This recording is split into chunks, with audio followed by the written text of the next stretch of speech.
Welcome to my bewitching podcast, where I take you on a journey to initiate you into the mysteries and pleasures of all things magical and more.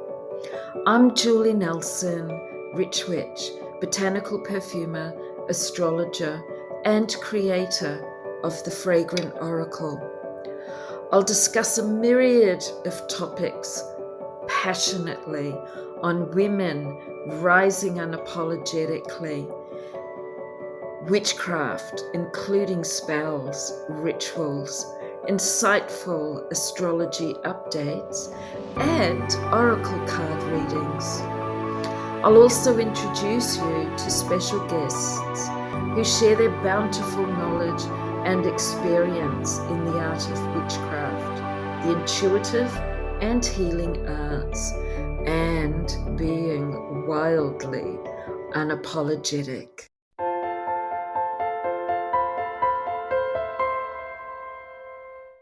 Hello and welcome back to the Rich Witch podcast. This is Julie Nelson, your host, and I am back with Mel Howarth, and we're going to be talking, well, Mel will be mostly talking about tarot and healing. So carrying on from one of our other conversations that we've had together.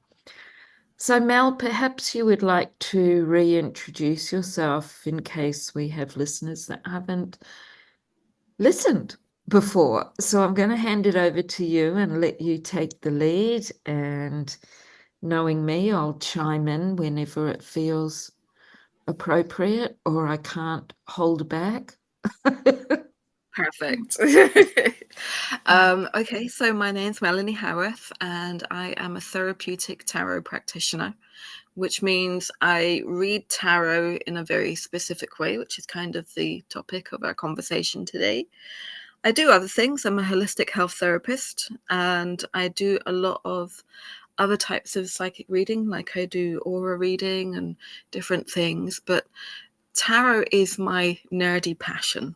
It's something that I love and have loved for a very long time. But, when we were discussing, what would we talk about, and we decided to talk about tarot as a healing therapy.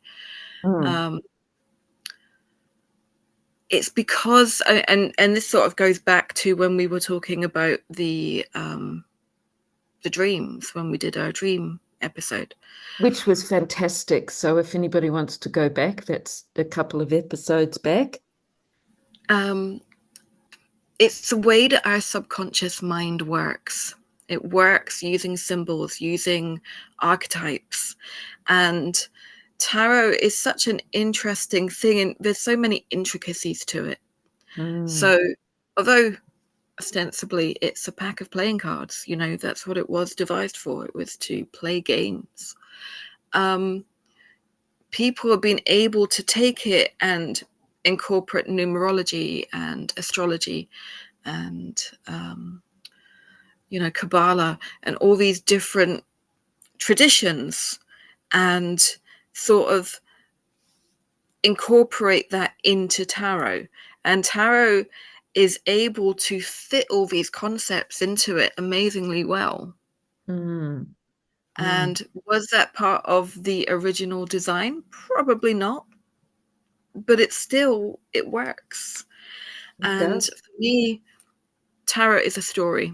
It's the story of the evolution of our soul. So nothing flimsy here. We're talking really big stuff. And so people talk about the journey of the Fool, and it's a progression through the major arcana. And each card represents different life lessons.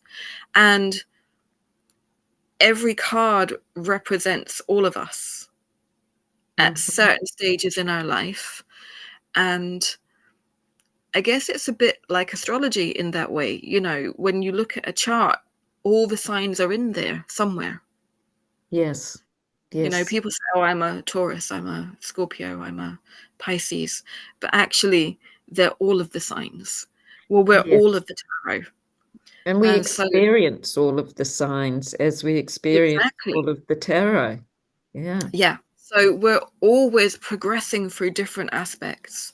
And these are archetypes and symbols that speak to the very foundation of our existence, our soul, in really powerful ways. And what I love about tarot is, as time has gone on, we're talking about something that has journeyed from, far back in history, and it's still being modernized. It's still being revised. It's still being interpreted in new ways because it has that flexibility to be looked at. So you will find tarot decks of every description. And Mm-hmm. I have to say, it's one of my vices that I love new tarot decks, particularly indie decks. Me too. Yeah. I got a Because few. every time an artist reinterprets tarot, I learn something new about those cards. Yes. Yes. So, um, They yeah, that's carry, kind of it. they all carry their own energy, don't they? You know, the art in some of them is just for me like poetry. I've got a deck here. It's called Joie de Vivre, and it's very fairy, ethereal, very enchanting, and I love it. And it's just, I don't know, there's little creatures and fays and elves and very, very different. Like if people are used to reading the Rider-Waite, very different. It's stunning. It's you've just shown me something else to add to my shopping list. Very. This I'll send you is the one the. I grabbed today before we sat down, and it's called the Valida Woods Tarot, and Mm, it's all botanical. nice. So it's Yeah. all flowers and plants. But yeah, it's absolutely gorgeous. And people are able to, take who they are and impose it onto tarot. Um, so there is tarot of every description. There's goddess tarots, and there's um, Which sexy tarots and witch tarots, and just everything that you can imagine. And so there is something for everyone. Yeah. So yeah, that's why it speaks to us so deeply. But in Mm, terms of tarot being therapeutic, it comes back to that soul journey. You have this newly formed soul, and when you look at the fool's journey, when it's depicted as an infinity sign. yes. So it's not like we start at the beginning and we get to the end. We're constantly going through this cycle, and we could be at any point, at any time, at any stage of our lives. Mm, mm. It's not this sort of linear. It's not linear at all. No. We can learn something and go back and rediscover another aspect of ourselves in another card. So when I'm doing a reading for someone, various cards will come up, and it's reading the relationships between the cards, not just the cards as individuals. It's how do they play with each other. Mhm. When I'm describing how tarot works to people, I say that each card is like a word, and together you look at the sentences that make up the story when you're laying them out and looking at them in combination with one another. But I guess the gender, I was going to say the best way I think maybe to start is to look at gender, but in a way gender is irrelevant as well. Mm, It's a mm. bit of a contradiction, because you have the kings and the queens, and depending on the deck, you've either got the pages and the knaves, or you've got the princes and the princesses, Yes. and you've got various, the empress, the high priestess, the emperor, and so on. You've got these different symbols, but they're symbols of energy more than they Yes. are symbols of gender. Yes, my agreed. opinion. Yeah. So, for example, very often I will have a queen show up to represent a man in a different stage of his life, or a king to show a woman in a stage of her life. So, Mm-hmm. as a rough guide, it can give you an idea of the feminine and the masculine, but it doesn't actually, it's not rigid. No. It's not No. rigid at all. And I love that about tarot, that it is so fluid. Mm. But where do I start in actually talking about the healing aspect of it? I guess it shows, I mean, I think when we talk about shadow work, and I do a lot of shadow work. I love shadow work. It's so powerful and empowering. Absolutely. You know, the idea that we repress and cut off these parts of ourselves that we really need to embrace is, you know, that's a huge part of my work. But actually, when I go into the shadow work with people, almost always what I'm really looking at is inner child. Mm-hmm. You know, so much of what I do, I think I'm going in dealing with one thing, and then we come back to a little 3-year-old or a 7-year-old or a 10-year-old Mm-hmm. who needed something that they didn't get. Yeah. And so when we're looking at relationship dynamics, we're looking at one person's inner child triggering someone else's inner child. Mm-hmm. And that's where, as well, the other thing that I see coming into tarot quite often are the ancestral patterns. You know, the chains of pain, the generational burdens Mm-hmm. that are passed from parent to child to parent to child. And we're at a time, and you and I were talking about this just before we started recording. There's a lot of dark energy. There's a lot of very difficult things happening in the world, but in a way, I feel like it's all our ancestral damage and burdens and wounding coming up to the surface. Oh, I absolutely agree. I mean, I always come back to our astrological transit with Pluto, which is moving back into Aquarius in early November.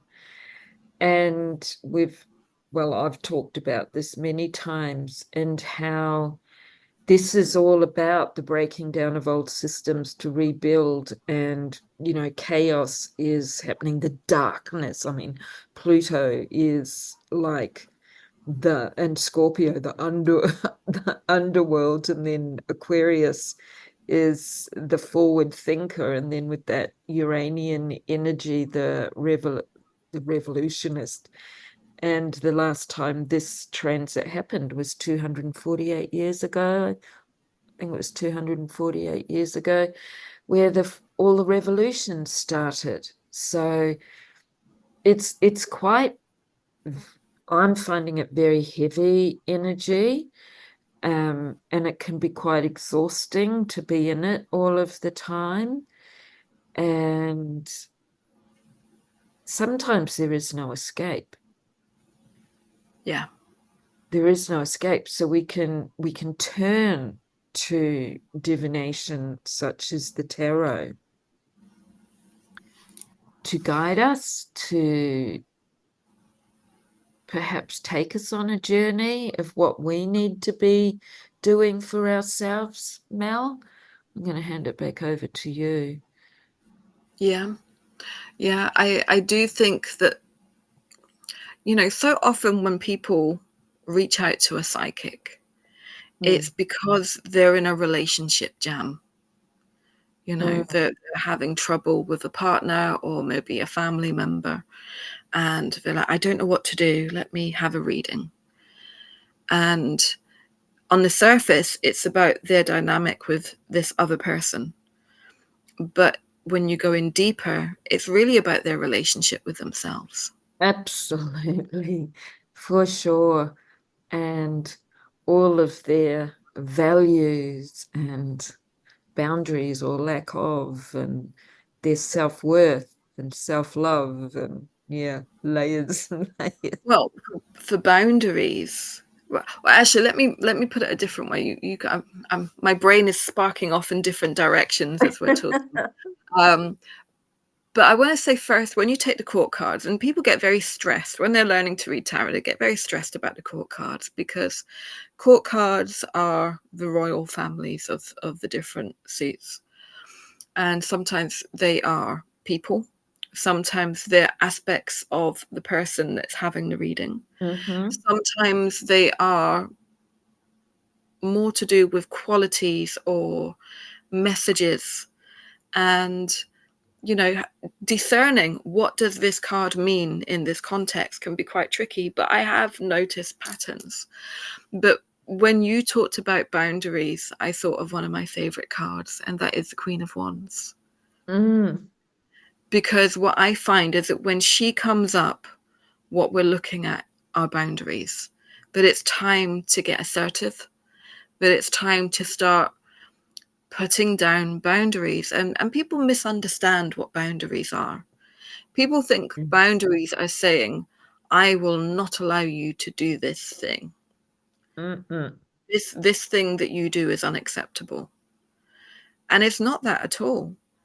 It's actually saying what you will do in this situation, which is, if you do that thing or you behave in that way, I will do X.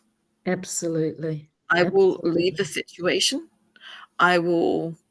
Maybe I will no longer spend time with you. Maybe I will, there will be a consequence.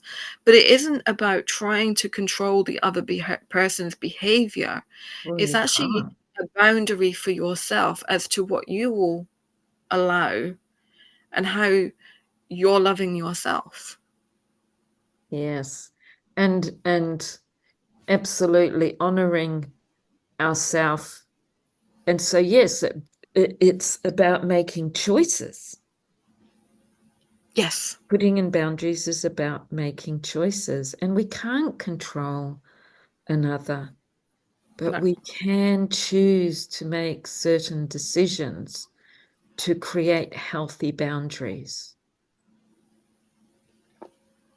Exactly that. Yeah. And it's interesting because her partner, the King of Wands, when he shows up, my little catchphrase for him is the absent father. Mm. Now, interestingly, when I look at that card, when it comes up, I'm not always looking at a man. This might be an absent mother, but we're looking at an authority figure. We're looking at a parent. And we're looking at a pattern of wanting to love someone and be loved by someone who is emotionally unavailable. Mm-hmm. And, again, this often comes up in the dynamic of relationships where someone loves someone who isn't loving them back the way that they want to receive love. And then we start going down the rabbit hole of, well, this person may not be capable of loving you that way, but why were you attracted to them? Because quite often we're attracted to people that replicate our childhood circumstances. Yes. So there will be a parent figure who was emotionally unavailable. Mm-hmm. And that sets us up for so many painful relationship dynamics because we're always choosing the emotionally unavailable person, hoping that this time we can make the story end differently. Yes, yes, yes. I've done it myself. I think a lot of us have, because Mm, many of us had emotionally unavailable parents. I mean, yeah, speaking for myself, I'm Gen X. So, you know, my mother was brought up in the 50s when people had just been through a war. yeah. People were emotionally unavailable. They didn't know how to nurture in the same way. And like, advice on raising children was stick them in a pram and put them outside, let them cry it out. It wasn't lecturing and comforting and, so when we go back, the harder times were often that there might have been love, but it might not have been love that was expressed. It might not have been love that was tactile. It might have been love that was implied, but not felt or received. I had a And so different. you have. Oh, Sorry, sorry. go on. I was going to say I had a different experience. I was born in the late 50s. Um, it cracks me up because I'm not much younger than your mum. So yeah, and for me it was our father not always being available, especially Yeah, as we got older because he left. yeah. Yeah. And so, yeah, again, we come into abandonment, and abandonment is a theme that I see running through my clients' lives again and again and again. And that Mhm. leads us to abandon ourselves. Yeah. These are very, very common patterns, but the wounding is often very generational. It's what's that Agreed. saying? Hurt people hurt people. Yes. Yes. Yes. I do see that. I think that patterns can be broken. I think I really believe my mum broke patterns because she was put in a cab with her full brother and sister when she was 5 years young and sent to an orphanage. And her mother said, I'll see you tomorrow. And then she never did see her. So, Oh my goodness. yeah, so my mum was very devoted and an amazing mama. So I feel like she broke that pattern. And then I see even with my daughter, my relationships have not been great or successful, and I have attracted men similar to my father. And it's so interesting when you look back. And then I see my daughter, and she's broken a pattern, which Yes. is excellent when you can see this. And yeah, but it can go way, way back. So I did interrupt you because you were going to share something. So how can we work with the tarot in that case? So when someone, my favorite readings are the people who want to work with their ancestral healing, Mm, mm, their with their patterns, and to be those change makers, to be the the pattern breakers. mm. That to me is where I get my joy. The people who are breaking those patterns and changing their lives and finding their empowerment. And so first what tarot does is it shows us where the patterns are and what the patterns are. I've got to have a So tarot reading with you. yeah, I'd love that. It's ancestral stuff that I'm so curious about. Yeah, And because I don't know a lot about my lineage, and it's like I so want to know. yeah, Because I see things and I can't pinpoint them. And some people say, well, you don't need to, but me being me, yes, I do. I need to delve deep and dig deep. yes. Sure, I'm not the only one. I not at all. And the thing is, it's not just about. I mean, some people will say, "Well, I don't care about history. I don't care about people that are long gone." I don't think we realize how much we're being impacted. Like I was talking with a friend the other day, and we were talking about the fact that, and this is from the feminine, Mm, that mm, as embryos inside our mothers, mm. we have all the eggs that may become our children if we have them. And Yeah. so every person that exists has, in some way, shape, or form, at least genetically, existed inside their grandmothers. Yes, absolutely. We carry the cells.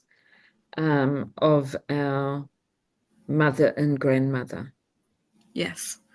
And so we have this actual physical, tangible connection to these people. And so when you take those generations back, you don't have to go very many generations back to see where these patterns are coming from. So it is important. But going back to the inner child, I love doing visualization work where, and this is kind of, once we've identified the issues, what do you then do with it? Well, you go inside and we do something that's sort of semi-hypnotic, where you're a visualization where you go in and you talk to, and this is facilitated. This is something that I'm doing with a person. Yes. Go in and they talk to that version of themselves, whether it be themselves as a toddler or a teen or even as a young mum, but they're talking to different aspects of themselves. And sometimes we go in and the guidance or the facilitation will guide me to say to that person, maybe you need to talk to your anger, or maybe you need to talk to your abandonment, or maybe you need to talk to some other aspect of self. So it's very transformative, and it sort of stems from tarot giving the diagnosis and then working with the subconscious mind, because again, we're still using the archetypes, we're still using the images, but in a more visual, clairvoyant kind of way. Yes. And it is, might I add, for people that are experiencing trauma, it is very important to have somebody facilitate with you if you're not feeling the strength, the inner strength to contain that for yourself. It is very important to have someone there that can hold that energy, hold that container for you and guide you and support you. I just wanted to add that because and generally people, I would say, know if they can or not, but still it's very important that you have that support if you are going through trauma or you feel that there might be trauma that comes up. It's good to have somebody that holds that space for you. Not I couldn't go agree in more. and yeah. And it's not about digging. Mm, It's mm, not about digging. When a person comes to me, it's because something's ready to organically come up. It's not yeah. about pushing through, because, like, for example, sometimes people have repressed memories Mm-hmm. of things that their consciousness has decided we don't need to think about that. That's not going to be helpful for us right now. Mm-hmm. It isn't about going in there and digging stuff up, because I think that does more harm than good. But Well, it's about it can be. dealing with what is already present. Yes, yes. I mean, I just want to clarify too, when I said before I like to dig deeper and delve deeper, that's for Oh, myself. So I would go with yes. to somebody like Mel because also as I'm not a tarot reader yet, I understand tarot. Um, but even with astrology, I understand it very well and I'm well practiced, so I can do a certain amount. But sometimes it's so much better to have somebody else confirm things for you as well. I love all those aha moments. And yes, what needs to come out will come out when you're ready for it. You will ask for it. So just want to clarify that. Oh, absolutely. And, again, coming back to a discussion we've already had, sometimes those things will start coming up in the dreams as well. Mm, So mm. often when someone comes to me for this kind of work, they're already having penny drop moments. They're having those realizations. They're having Sign. symbolic messages. Mm, Maybe they're seeing butterflies everywhere and they recognize that it's time for a transformation. yes. So it is deep work, but it is the transformations that I've seen have been incredible. Yeah, yeah, I have witnessed that in my own work and with my own clients, and it's so beautiful to see that transformation. It really is beautiful. And then they are all, they're sparked up, they're inspired and ready to move on. And perhaps, like, let's face it, sometimes, I mean, there's layers and layers to go through, but you do that over time. You don't want it all to happen at once either. No, and it very rarely does. Mm. And I feel that people, I have this kind of thought that things happen when they're meant to happen. Mm-hmm. And people Yeah, will I deal with agree. an aspect of something that's going on for them, and it will be maybe focused around the energy of a particular card that is about something bigger going on in their life. And it's like they'll get through that and then they'll come back to me, and then that has changed. It's become something else. And it's a progression, because Mm. healing isn't something that we go, oh, I'm done now, Oh, no. finished. No. Got it figured out now, you Yeah. know. I mean, some people go enough, and they might Yeah. stop and choose to, not delve. I personally want to continue to grow. For me, it's personal growth. For me, I love the transformation. It's not always easy going through it. Um, I also know that when I look at that end of that tunnel, or the light in the tunnel, or whatever you want to say, it's like, I know that I've either conquered something, or I'm going to feel so much better. I've moved into a different level of my own being, and it is just so inspiring and powerful. It spurs me on. It spurs me on. And it's okay if it doesn't as well, because some people do choose to stop because perhaps at that time they just are unable to deal with things. So trust yourself. I think it's always about trusting yourself. And in saying that, I agree with what you said about, if something comes up, then it's presented itself for a reason, but still people have that choice. Do I go there? Do I not? So I think trusting ourselves is really important, but it's very healing. It's very healing. I you bring up a really interesting point, because um, healing, we have this idea that healing is about confronting pain and that it can be painful to heal. Not And always. while it's true, sometimes the healing is giving ourselves permission to feel joyful. Yes, absolutely. Absolutely. And you wouldn't believe how many people on a subconscious level are waiting for permission to be happy. Mm-hmm. Yeah, I hear you and I agree with you. I suppose when I talk about it being painful, I've had a lot of trauma in my life, so I know that I have to go through that. But you're right, people do. There's a lot of people that are waiting for confirmation or permission to live with joy because it's been suppressed for whatever reasons, whether it's generational or it's happened to them as a child. And yeah, to show happiness and joy can be quite scary for some people. Especially for women, I feel, Mhm, mhm. because there's something very threatening to society generally, and an empowered woman who knows her own joy. Mm-hmm. Oh, look, I mean, this comes up in so many conversations, and it doesn't matter with what what tool we're working with.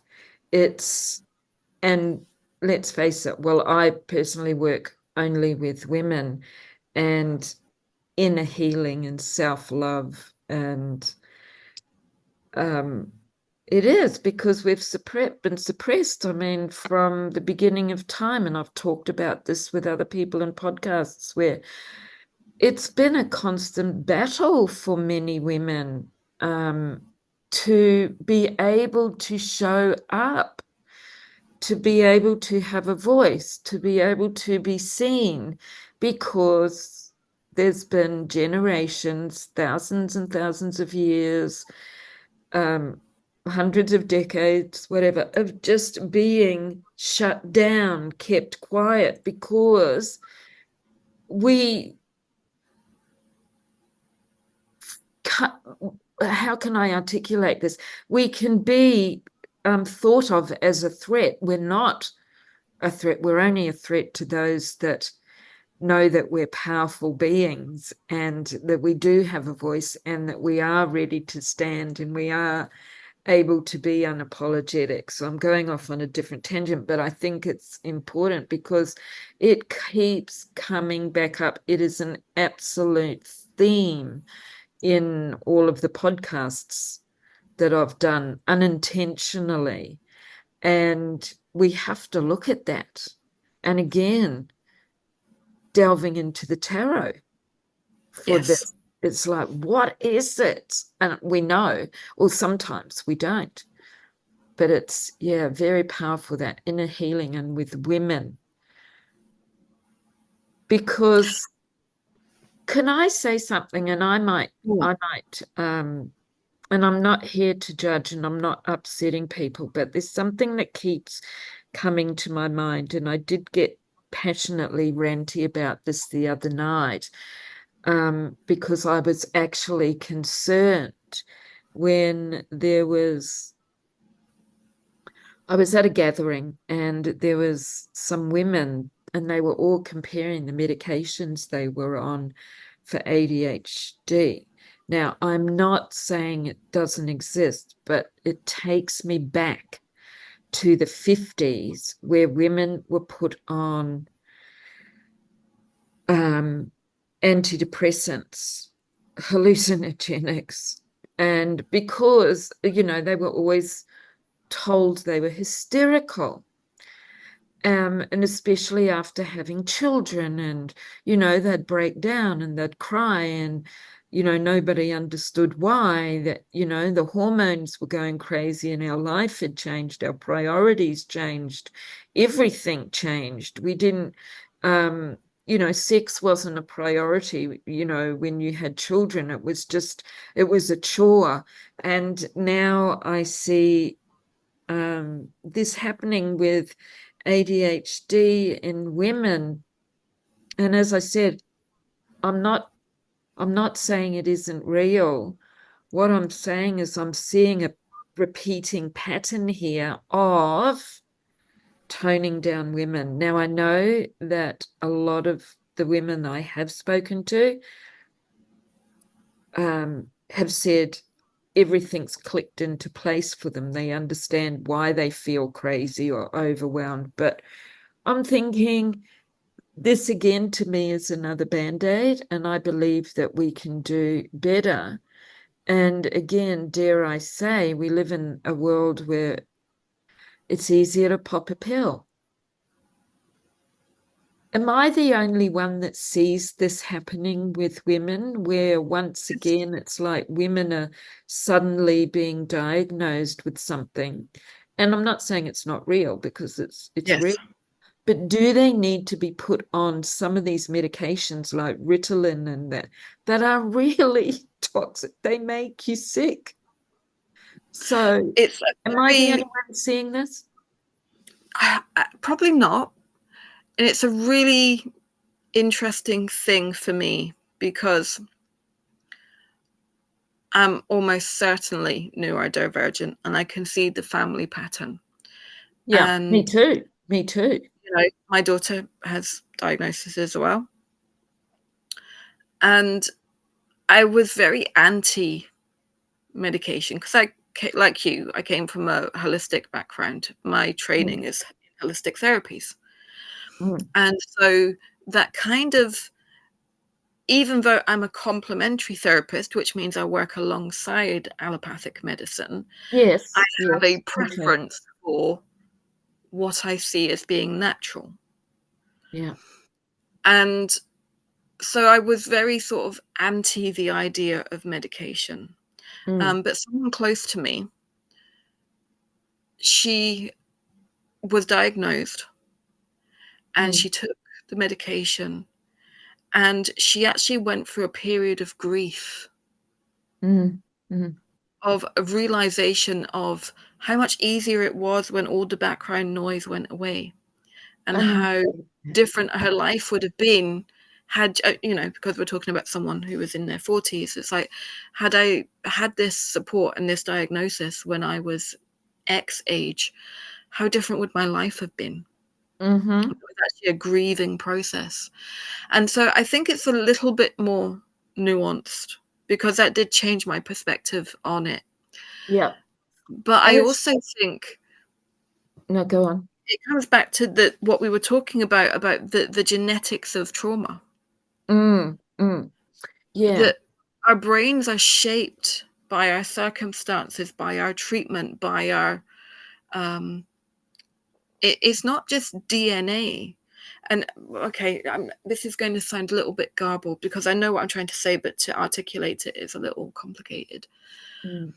They've shown that there are DNA markers within humans that are directly linked to major events that impacted how the human body works.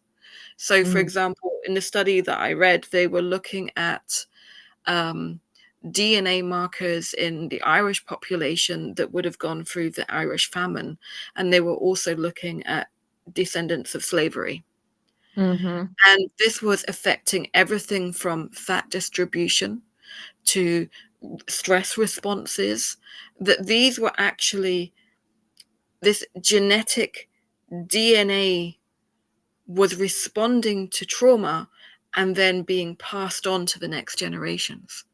And so I think what we're looking at, it's partly the dumbing down, if you like, or the numbing out that you're talking about, but also, why are so many people experiencing this?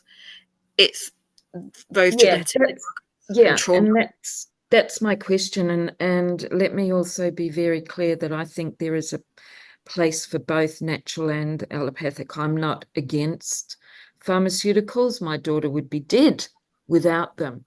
So I work with both. I guess where I think, and we have gone off a track, trust me, we'll come back on in a minute, is that there are so many women, and I know they go, oh, phew, I can see why. My concern is that the types of medications they're going on and the long-term effects of them, because these are not soft drugs. And I just see this repeat in a pattern from the 50s and the 60s. And it was really a time when women were really suppressed. I don't know. It just came to my mind then when we started bringing up women with, trauma and generational trauma. And we live in a world where there's women have children, but they have to go to work. We don't live in an easy flowing world, and every generation could probably say that for their time. There is so much pressure put on everybody, and women that have children and have to go to work, or sole parents, it's a huge pressure. And I guess what I'm trying to say is a lot of these feelings, emotions, and, like some of them, so the anxiety and the overwhelm and all of this, it's actually quite normal to feel, with what they're having to deal with. They're not, Yes. I guess that's what I'm trying to say as well. So it's almost as though the medication is suppressing normal responses to the Mm, stimuli, to mm, what's happening. yeah. No, So, I can get that for sure. yeah, yeah. So let's go. Well, I do want something has kind of been not triggered, but sparked, Yes, sparked. And we were talking about the divine feminine, but yes, an equally important part of my work is the wounded masculine. yes. Which all men, women have the Yeah, feminine and the masculine, so it's yeah. not separate. It's important for a lot of people to understand that, When I'm looking bring them into harmony. in a tarot reading, I'm looking at the mother wound and the father wound. Mm, mm, Because yes, it almost always comes back to the inner child, but where does that then that comes to the mother wound and the father wound. mm, And so there's different archetypes within tarot that indicate that to me. mm, And we are in this very strange time where there are men who are evolving, who are developing sensitivity, who mm, are informed on trauma and consent and all the things that we would hope. And then mm. we have this backlash where, like in America, this sort of rise of the fundamental Christian right and so on, and the Roe v. Wade and all these horrible things that are happening to women, uh, Yes, where, we seem to be going back to the dark ages. that's what I feel sometimes. Yeah. And it's very complex because on the one hand, we've got more awareness and more consciousness around gender than we've had ever. And Mm, then we have this sort of backlash that's sort of wanting to, take us back to the witch trials, basically. You know, mm-hmm. it's that kind of energy. Um, so it is important to deal with the wounded masculine. We can't leave them out of this conversation. And I say Oh, them. It yeah. is everyone. It is women as well as men that have to deal with the wounded masculine. But men are important in terms of their healing. And I do see that as part of my work. Yes.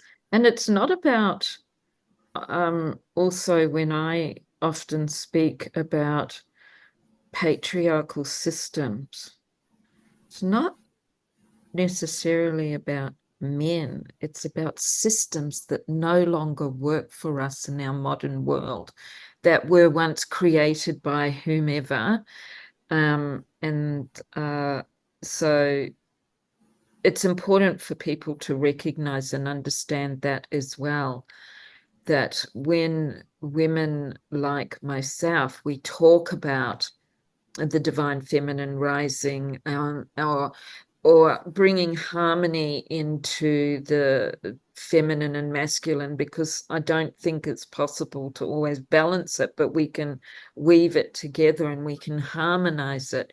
But those systems that are causing such great concerns and chaos in the world are old patriarchal systems that no longer fit in this modern world.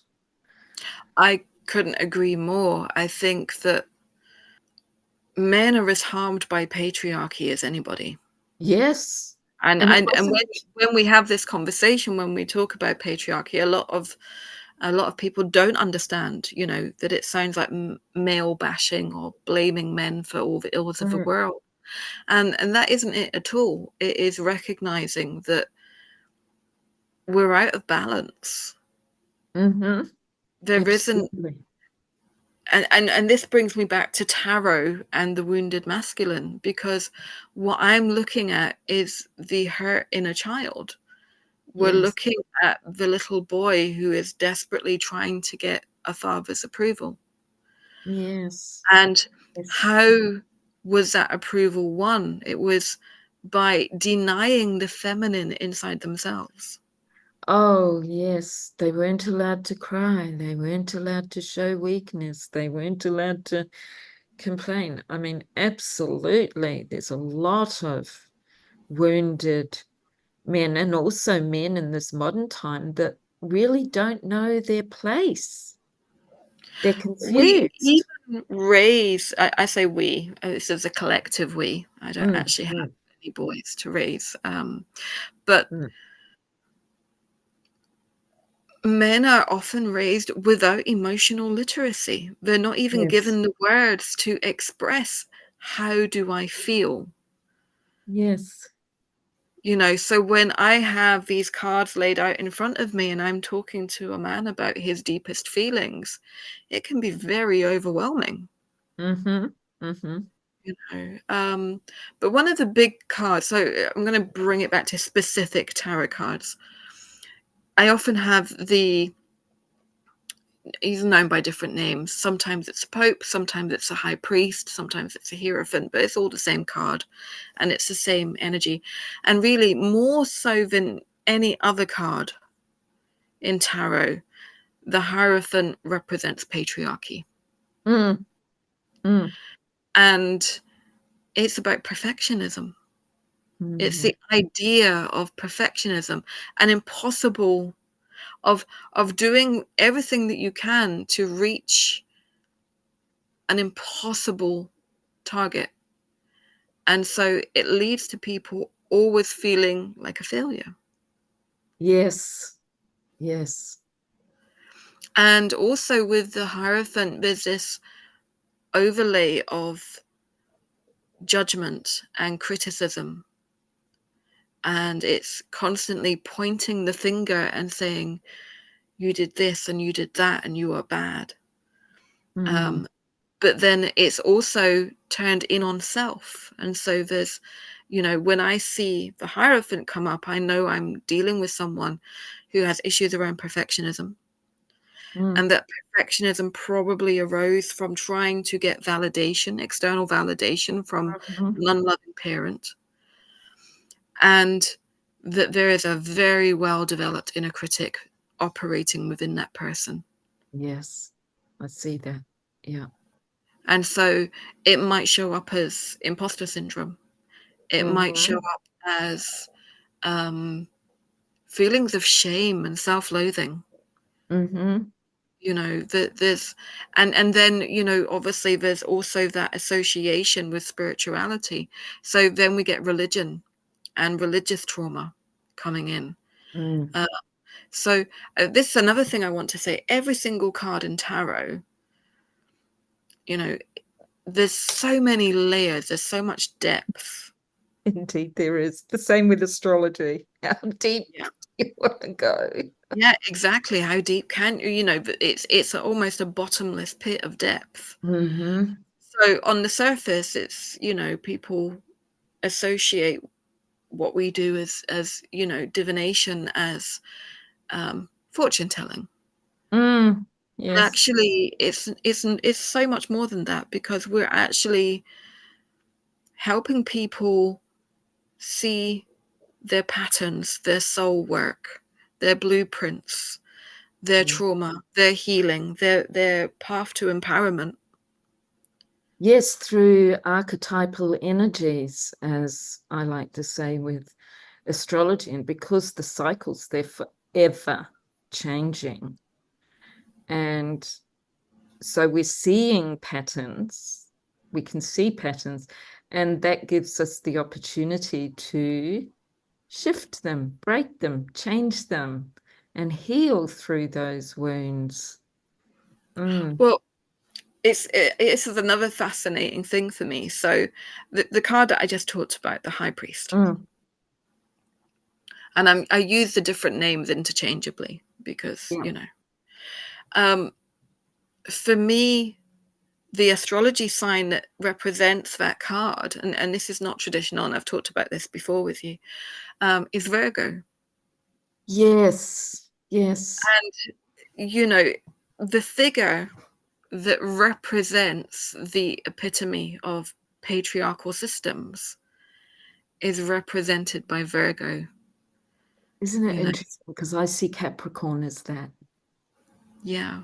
But Yeah. when you look at the themes of perfectionism Mm-hmm. Yes. and judgment, criticism, Yes. self-loathing, you know, this is Virgo. You know, I It couldn't is. see it as any other card. In Sorry, that, I couldn't see that card as any other sign. yeah. Mm. I see that, and we have talked about this before, because absolutely, and also when it's the shadow aspect of Virgo, where they can be in that, um, can't even think of the word, not critical, criticize and judgment, and yes, and they love perfection. I know they do. Organization, and also being, well, for me, I work with Virgo being ruled by Chiron. Yes. So there's the wounded healer aspect in that self-healing, the house of healing as well.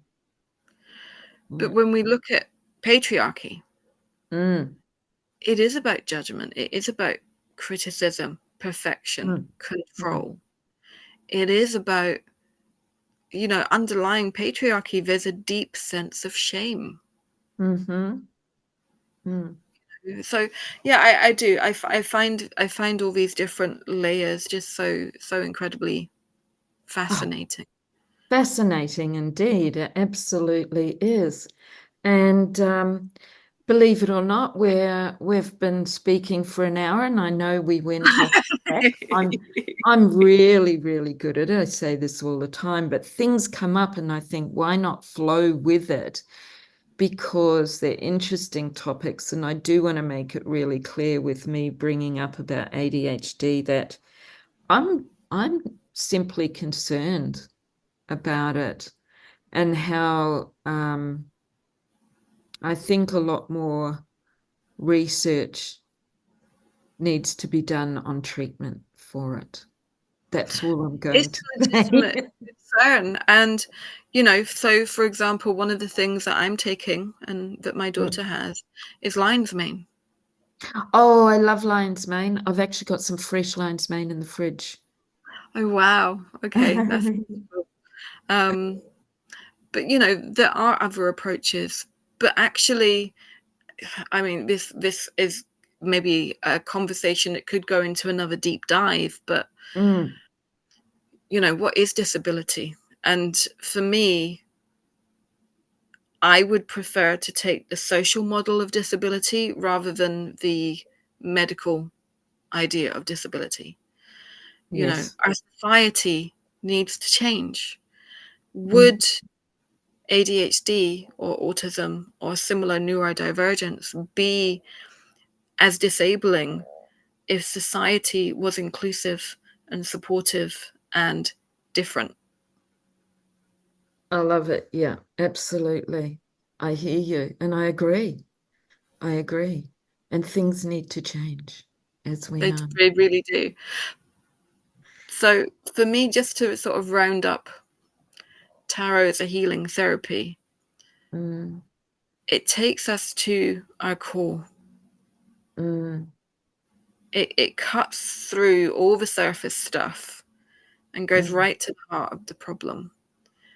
But that's the beginning. It's not, It is. it's the diagnosis, and then you have to engage with the healing process. Yeah, and the solution to the, yeah, healing, or helping to, or getting that support. I love tarot.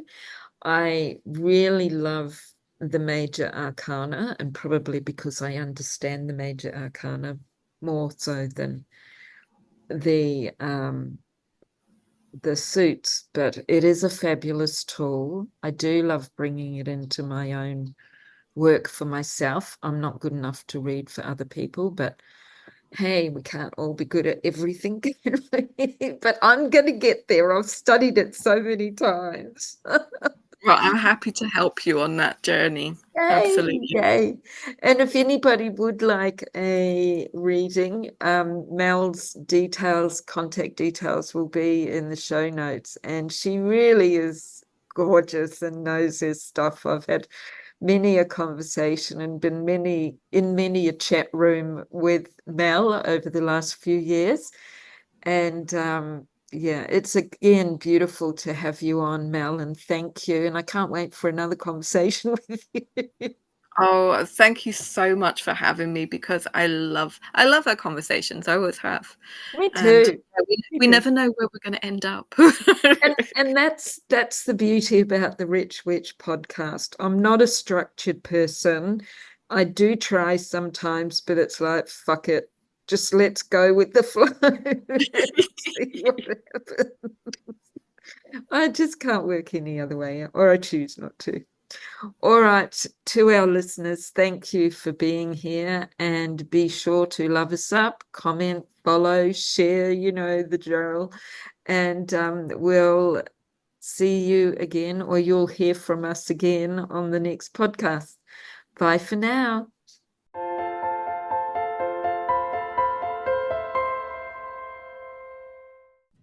Thank you for joining us on the enchanting journey through the realms of magic, mystique, and self-discovery.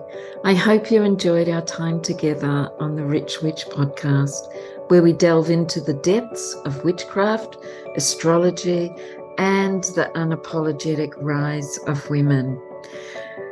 Please subscribe, rate, and leave a review. And as we wrap up, I encourage you to carry the wisdom and magic we've shared into your own life. Embrace the power within you and revel in the beauty of your own unique journey. Stay tuned for more magic, and in the meantime, stay curious and know your magic is a gift to the world.